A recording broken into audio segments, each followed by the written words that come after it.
হাতিয়ায় অস্ত্রসহ ডাকাত বাহিনীর ৩ সদস্যকে আটক করেছে কোস্টগার্ড।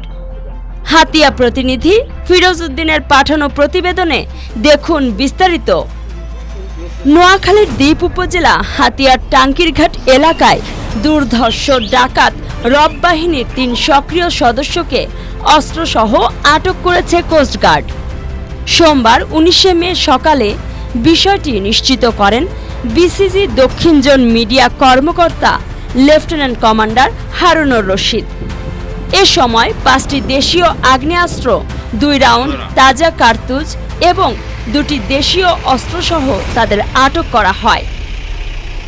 এক প্রেস রিলিজে তিনি জানান, দীর্ঘদিন যাবৎ নোয়াখালীর হাতিয়ার টাঙ্কিরঘাট এলাকায় দুর্ধর্ষ রব বাহিনীর একটি সক্রিয় ডাকাত দল বিভিন্ন ব্যবসায়ী মহল ও সমুদ্রগামী বোটের নিকট প্রশাসনের নাম ভাঙিয়ে চাঁদা উত্তোলন, ডাকাতি, জমি দখল ও বিভিন্ন অপকর্ম সহ অবৈধ উপায়ে মাছঘাট পরিচালনা করে আসছে।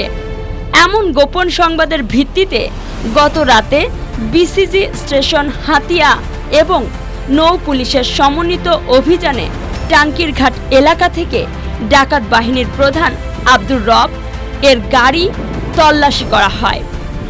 এ সময় ৫টি দেশীয় আগ্নেয়াস্ত্র, ২ রাউন্ড তাজা কার্তুজ, ২টি দেশীয় অস্ত্রসহ ৩ জন দুর্ধর্ষ ডাকাত সদস্যকে আটক করা হয়।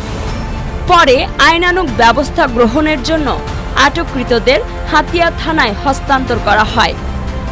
আটককৃতরা হলেন মোহাম্মদ মোস্তফা, মোহাম্মদ মিরাজ ও মোহাম্মদ সবুজ।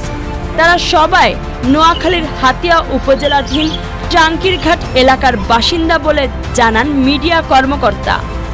সন্ত্রাস দমনে এ ধরনের অভিযান অব্যাহত থাকবে বলেও জানান তিনি।